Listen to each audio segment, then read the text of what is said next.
But I think what shaped my identity as a black man, in terms of feeling, that beauty of my blackness, the pride in my blackness, understand, really, really going, I'm a black man and I'm going to use my position as a black man to sing that proudly to everybody. It has actually been stuff that's happened more recently, like seeing that what's happening, in America, the George Floyd killing, all of those things. Actually, I think you go through that period of feeling really sad and feeling really dejected, and then you end up going, actually, as a people, we're so powerful, we're so strong, we're so resilient, and yeah, we shouldn't have to be. But I do think there's lots of things, to be proud of that I probably never wasn't proud of, but hadn't considered how proud it made me being made. Do you know what I mean? What's your story? How has it shaped the person you are today and brought you to where you are in your life? Our identity refers to our view of ourselves. I don't really think school really shaped my identity, but I feel like growing up in the community that I did, and both my parents were Rastafarian, so there was an element of culture and blackness and unity and everything. So I had those things instilled in me from early. So my identity was shaped from the black cultural things that I was seeing at home. Do you know what I mean? It was like, it wasn't Black History Month every day there, but I knew about black things just because of things that I was taught. So my identity wasn't really shaped outside. It was affected and impacted and influenced, but it was more of an inside job for me. Welcome to Barbershop Stories, a series of conversations about the lives of black men as they make their mark in the world, challenge the age-old narratives that society has placed on them, and pave the way for the astute and accomplished young black men and boys who follow. Come join the conversation.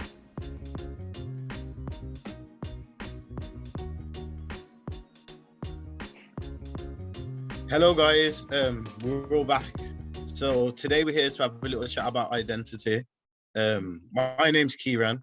I run a small catering company called Keys Kitchen. I grew up in the Black Country, specifically West Bromwich, my whole life up until I was like 25. So I've got like kind of loads of experiences within that time that have kind of made me the person I am. So I'd like to kind of give the floor and ask anyone else, like, what was their experiences during school that allowed them to form the identity that they did?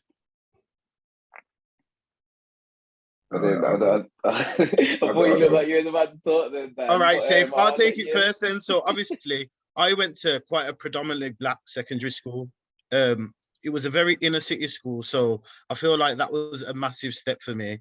So my school was like, so very inner city. There was like loads of black people there, so you kind of had a very obvious culture. So that was like, I'd say, a positive. But I skipped a step there because my primary school that I went to was in a very, well, it was in Smethwick, so yeah, there wasn't that sort of culture that was there. So for me, even though it was a good thing going to a secondary school where, there was loads of people from different cultures, it was a very big culture shock. Because in primary school, I sort of carried my banner. There was other kids, like there weren't. I'm not saying there weren't, like there was just me. There was probably like 3 or 4 of us in my year, but it was like we were more the representation of wherever it was. But then when I went to secondary school, it was more raw.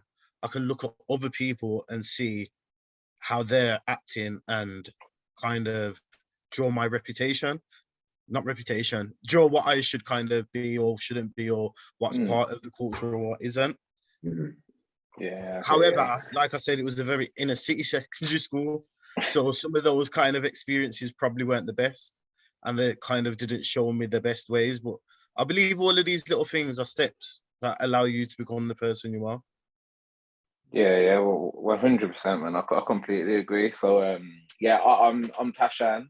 So I currently am an operations manager. I work for an organisation called the Solicitors Regulation Authority, and I manage a team of people in the customer services, in our customer contact centre. So I've been in customer services kind of my whole time. And my experience of school is slightly different. Probably throughout my whole school experience, it was probably similar, Kira, to you, like your primary school. So Okay. I actually had to hop around and jump to a bunch of different schools as I grew up, because I moved area. When I was at primary school age, I went to a different secondary school to all my friends, and I went to a different sixth form. So I've had to, no, I've seen all of the different ways that it can be. So like in all of my schools, especially my first school, there'd have probably been a lot more black kids when I was like very, very much younger. But I always had like loads of white friends, and I remember little things like wishing like as a little kid, wishing I had hair that I'd be able to like swing about and all of those kinds of things, which it's mad when you think about it. But then like obviously growing up, every school that I was at, there was always like a decent core of black kids, even if there were a few white kids. There was always that decent core of black kids, and I've got loads of white friends. I've always really got on with people at all different, Asian friends, white friends, people at all different backgrounds. But I've always found having that, that core. Okay, then these people know what I'm about. They've had, even if their upbringing hasn't been the same as mine, they've ate the same dinner as me. They might speak the same as me, and just having that little bit of just having that little bit of that mutual understanding from people, I think is always really helpful, regardless of where you are. Yeah, and it does inform who you are. But yeah, sorry, Dan. No, it's all right. Sorry to interrupt. You're right, guys. My name's Dan. I'm a creative individual. I mean, I don't necessarily say I'm this or that, because I do a bit of everything. So I do a bit of graphic design, a bit of videography, a bit of photography, and then on the other side, I do a bit of spoken word and poetry. So I'm just a creative artist. That's what I say. And I do a bit of freelance work and that as well. So that's my thing. I grew up in Handsworth.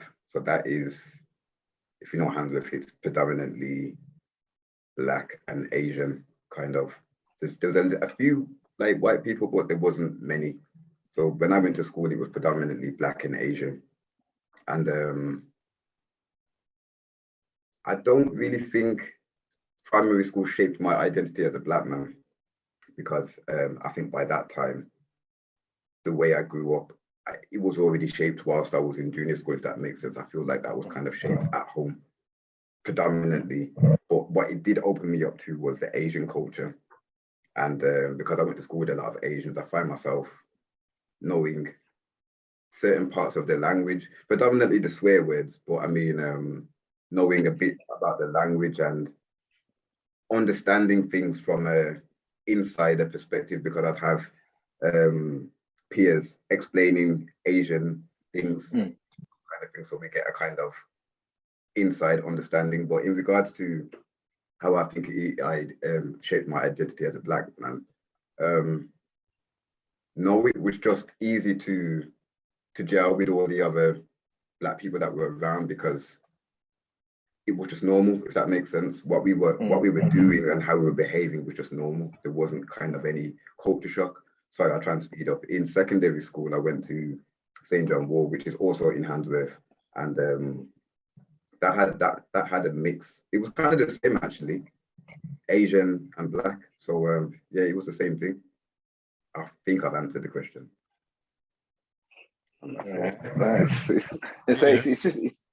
It's interesting, how everybody like where we all come from, and then the shared. I've said this, a few times, the shared experiences that you have, and almost the shared ways that each of us would have probably had something very similar that helped us form, our identity as Black men. Yeah.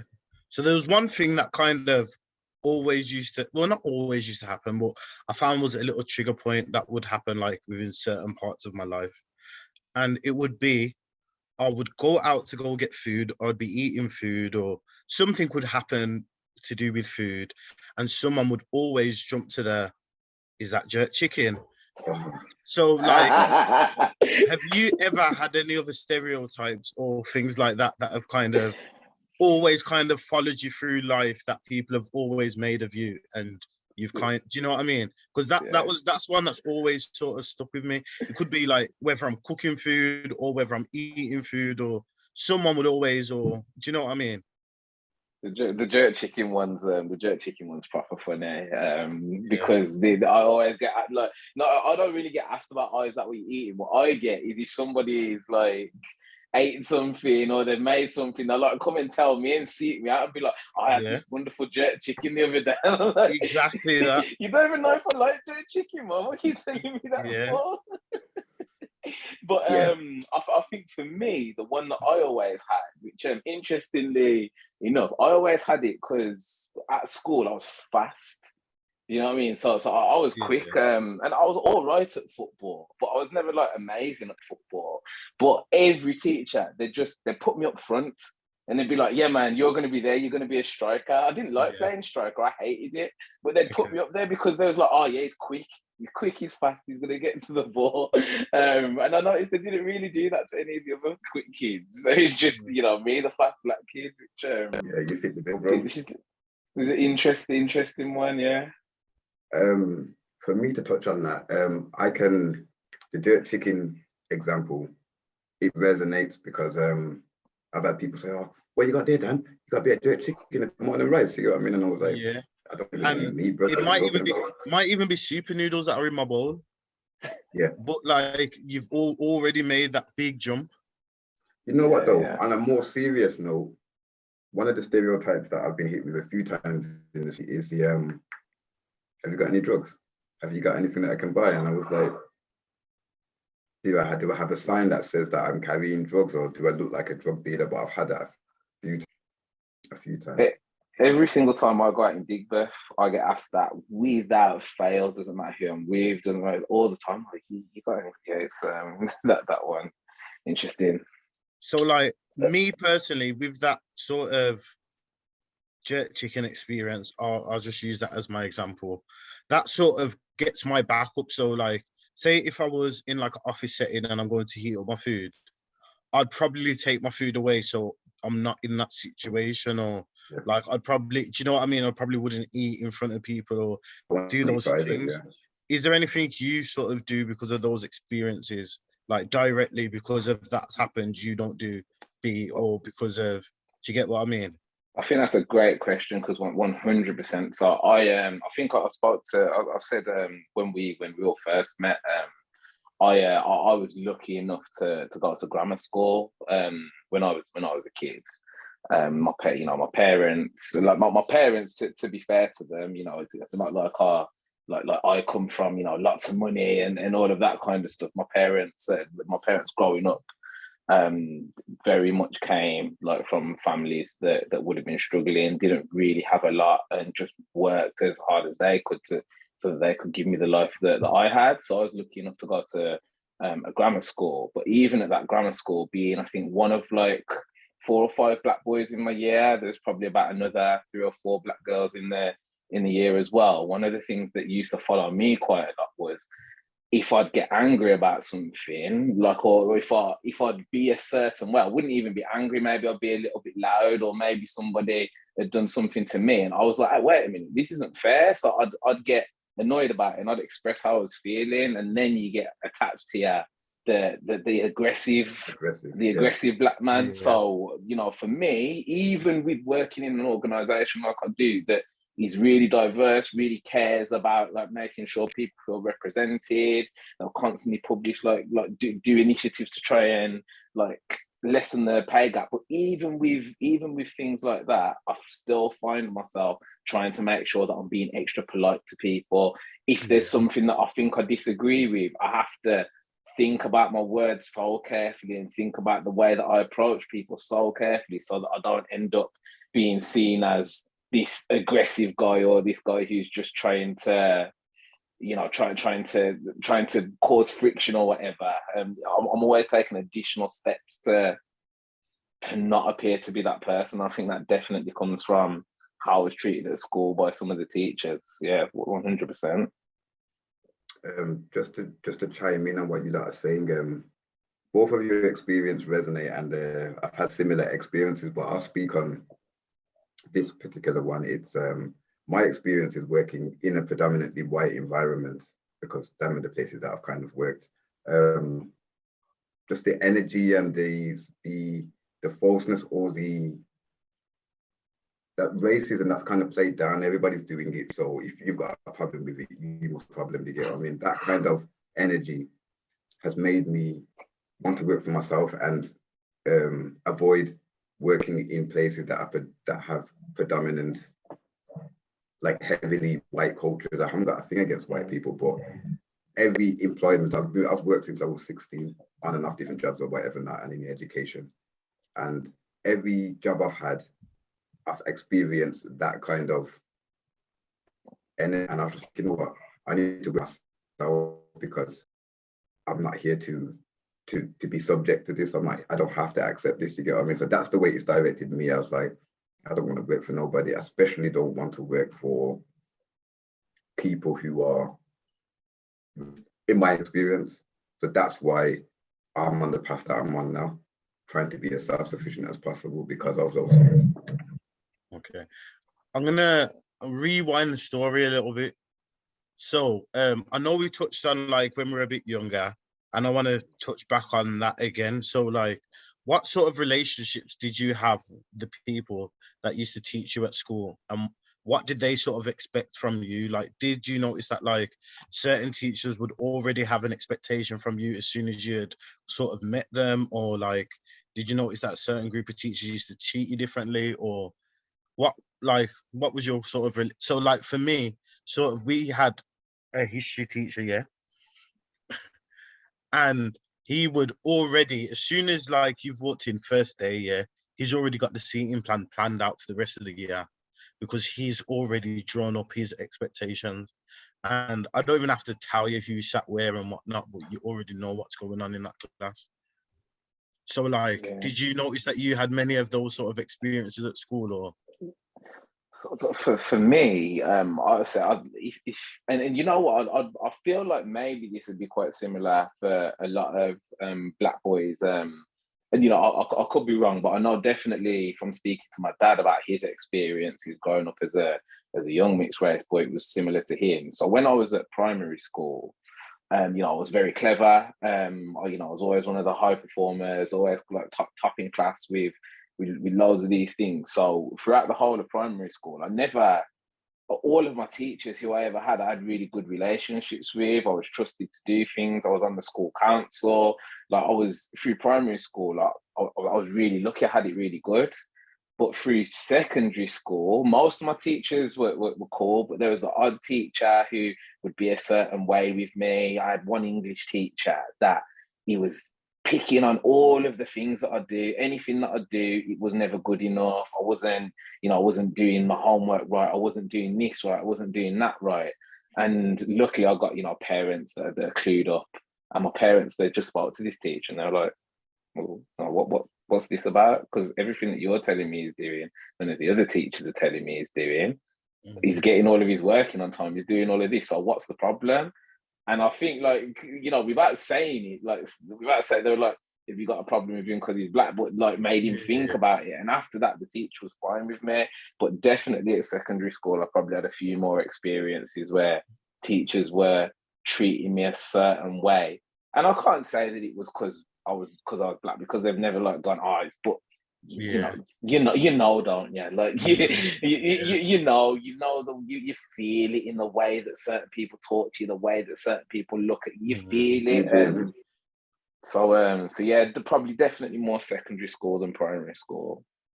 For me to touch on it, in all honesty, I can't say that I've experienced anything too racist at school.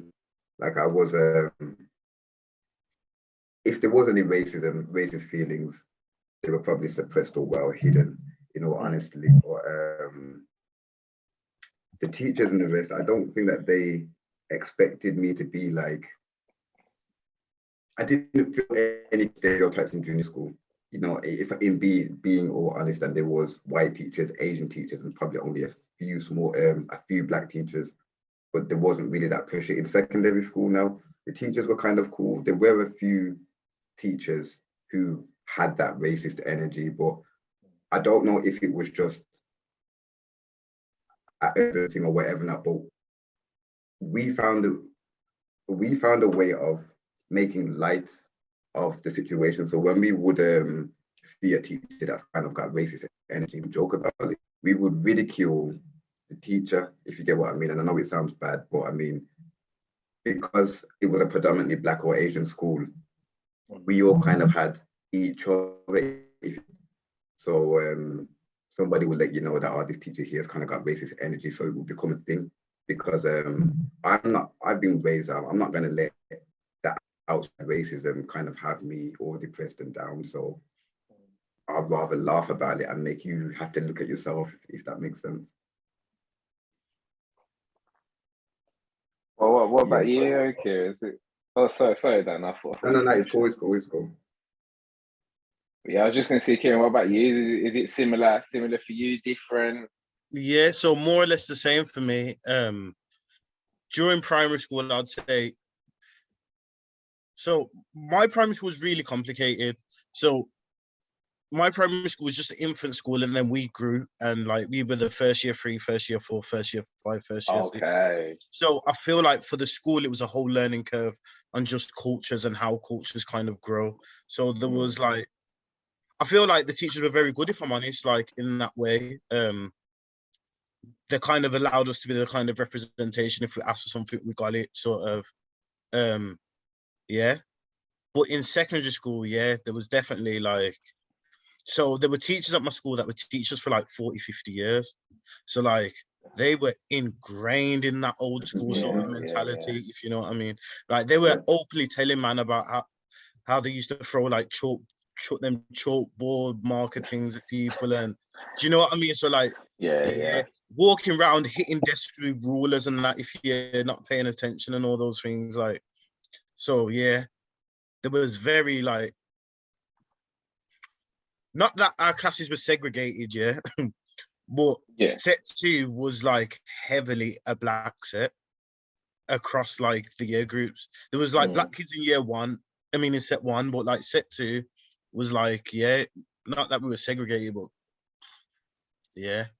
Yeah, I'm guessing it almost felt there like the Black kids ended up getting a little bit less than the other kids and a little bit less focus and attention. You just kind of got shifted up. Yeah. To stick them all in set 2.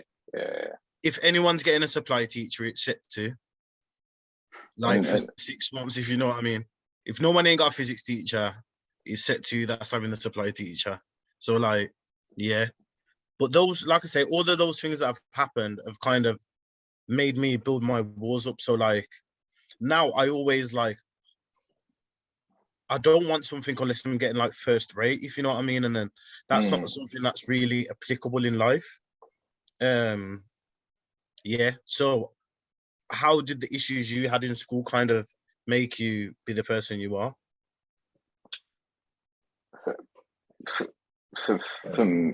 Sorry, yeah, Dan, you. I'll keep talking, man. No, it's cool. I was just watching the fly keeps flying around here in my face, but I might as well talk anyway. My experiences in school, I'd say, again, because it was kind of, everybody was all right. There was kind of almost community in school. That was, in terms of shaping me and how I deal with, basically it helped me to be able to be more comfortable in dealing with people who more look like me, or dealing with people from an Asian background, because I grew up predominantly around those people. Not so much white people, but my experiences were more kind of shaped in employment, not so much in education. So my experiences in education, that is the reason why I kind of work by myself, or I do things the way that I do, just simply because those experiences made me not want to go back to that road as such. And yeah, that's the way that it shaped it. That's the way I dealt with it. It helped me build up resiliency, but it just made me more certain about the direction of the way that I wanted to work in my life. It's really interesting you say that, because I was actually going to say I don't really think school had too much of an impact or really shaped my identity as a Black man, but actually it definitely did, because, you know, on the flip side to that, I've gone to school with people with stupid money. Like when I say stupid money, like I've gone to people's houses and they've got like 3, 4 floors, like whole glass walls and all of that kind of stuff. And then I've gone to schools with like people who are the complete opposite end of it. And I do think probably my experience through school has given me a really like rounded experience so that I'm able to interact with loads of different people. But again, like always, I'll come from a privileged position because I went to a grammar school. Like I was very lucky, and a lot of people aren't that don't have that opportunity. A lot of people. So yeah, I didn't think it had shaped me, but it, just talking it through here, it definitely has shaped me. But I think what shaped my identity as a black man, in terms of feeling, that beauty of my blackness, the pride in my blackness, understand, really, really going, I'm a black man and I'm going to use my position as a black man to sing that proudly to everybody. Has actually been stuff that's happened more recently, like seeing that what's happening, in America, the George Floyd killing, all of those things. Actually, I think you go through that period of feeling really sad and feeling really dejected, and then you end up going, actually, as a people, we're so powerful, we're so strong, we're so resilient, and yeah, we shouldn't have to be. But I do think there's lots of things, to be proud of that I probably never wasn't proud of, but hadn't considered how proud it made me being made. Do you know what I mean? Yeah, 100%. Just to chime in again, you're right about, for me, I don't think school really, I'm just repeating myself, I don't really think school really shaped my identity, but I feel like growing up in the community that I did, and both my parents were Rastafarian, so there was an element of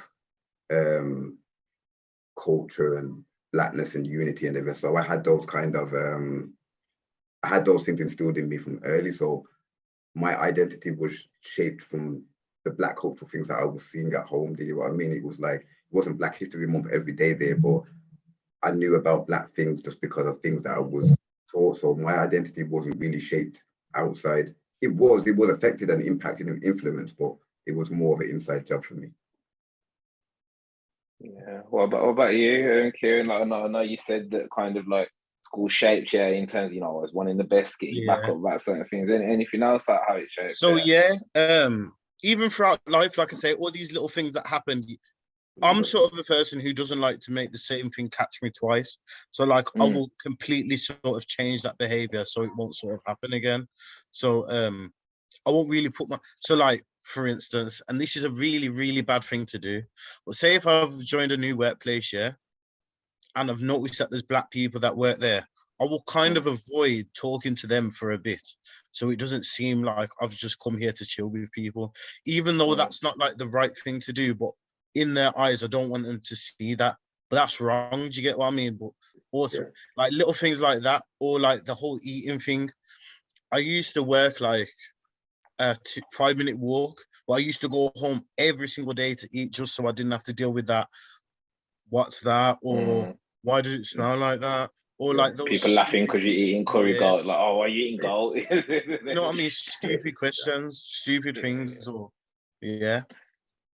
Or telling you about things that they're watching on TV, like they watch a specific like black program, like what you said, Tash. It was going out of their way to tell you about something specifically black that they think that it will resonate with you and you will know about it and you like it and them kind of things, and you probably don't know about it at all. And then I think on top of that though, like sometimes as well, because I always think like this in my mind, and I was like sometimes you get your back, sometimes I get my back up about it, and sometimes so there are times when I'm like, actually, you can feel when people are trying to cause harm with them kind of things, can't you?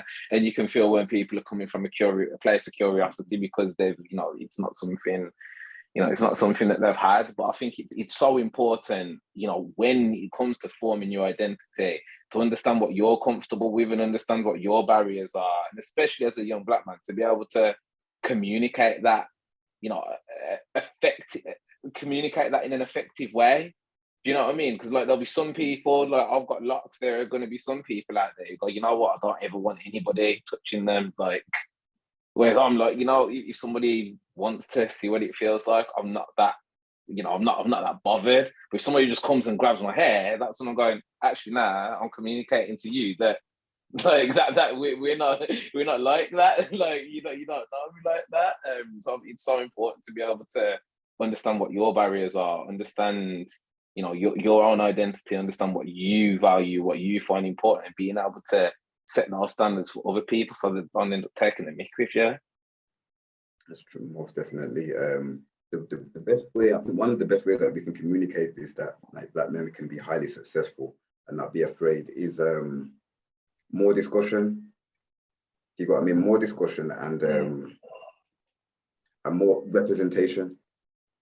I mean, at the end of the day, representation is always important. So if people, especially the youth, if they see black men unified, speaking about issues that are normally taboo, you know what I mean, breaking stereotypes, that is the best way, because obviously they're gonna model themselves and they're gonna watch, the people before them. You know what I mean? We watch the people that are others.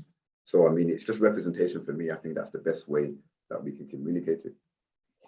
Yeah, and I do. I think there's also like there's that element there when when you're talking about being yourself, because we kind of look, you guys work for yourselves, you got your own business. I'm like in a senior position in the pretty corporate, like solicitors regulation authority. It's as corporate as it sounds, kind of thing. But I think the thing for me is unapologetically be yourself and be who you are. Regardless, like 100%. unapologetically, and that doesn't mean being disrespectful to people or if that's who you are, like try and change that. Don't be unapologetically disrespectful, but like be yourself. Don't be afraid to be who you are. Don't be. I know, okay, you said you got your experiences and all of that, but at the same time, if I'm advising any other young black man, I go, yo, go eat your food in the kitchen, man. Yeah, and if 100%. somebody says what it is, say this is what it is. Like, yeah, I'm eating it. That person there eating the smelly fish, you cussing them down. Do you know what I mean? I think it's that unapologetically be who you are, and anybody who's gonna appreciate that will value you for that. That's what I've done. I've unapologetically been myself in the workplace, and I think that helps. Yeah, it's very key to be proud of what you are, and a main part of us is we are black men, and being proud of that is taking in all of the culture that comes along with us. So yeah, I would definitely advise the next generation not to do the same as I do, and to kind of learn from the things I do, and those I would say weren't positive things for me to be in the workplace. So yeah, definitely if you want to be in the workplace and these are things that you want to do and you want to be successful, you have to be unapologetically black and be proud of who you are and where you are. You said it like bang on, Tash. So yeah. That is key for success. You can't be walking around doubting yourself, hiding part of your personality. You have to be yourself. That's it. And I think it's that, because when you're hiding that part of your personality for so long, you can end up losing yourself a little bit. Do you know what I mean? You can, and I think it's so important. If being that strong black man is somebody there. We've got people who are advocates at my work, and they're on they're on forums for BAME people and all of those things, and they're singing it all the time. They're going around the office, going, come to this talk, hear from this person, learn from and I think it's so important to have those kinds of people around to help, for sure. Sorry, Dan, I interrupted a bit. No, it's cool. It was just to chime in about the unapologetically black. I think that's when I've always been, that's how I've been raised to be that. So when I've been that, I don't know if I'm too pro-black or too militant or whatever, but I always feel that I don't fit in because I am unapologetically black. Do you get what I mean? So to the point where it's like they think like it's been made, my experience, it's been made out to be like it's a bad thing. I don't really interact and blah blah blah blah because I'm doing stuff that's not necessarily my culture, so it doesn't resonate with me. Do you know what I mean? But yeah, it's still, with those barriers, my advice to the youngsters would still be stand on your square and still be you. You don't have to overly conform or assimilate all the way. Just be you. Yeah, I think definitely be you, but then I also think, don't be I think there can be so much fear around integrating with other people, integrating with other cultures because of everything that we say. And sometimes you are gonna get burnt. That's the reality of the Mhm. world that we're living in, of the people that we've got to interact with. It is, but then sometimes, if you put yourself out there, you, sometimes it can end up being like beautiful, the people that Yeah, you can end up forming these bonds with and stuff like that. So I'd like, for me, yes, be that unapologetically black, like I said, but also where you can integrate yourself with people, because there are going to be lots of people that value that in you regardless of where they're coming from. And that's there'll be true. other people that don't, and those people that don't, I know there's an age of the audience that we're going out to, but F them, man. It's true.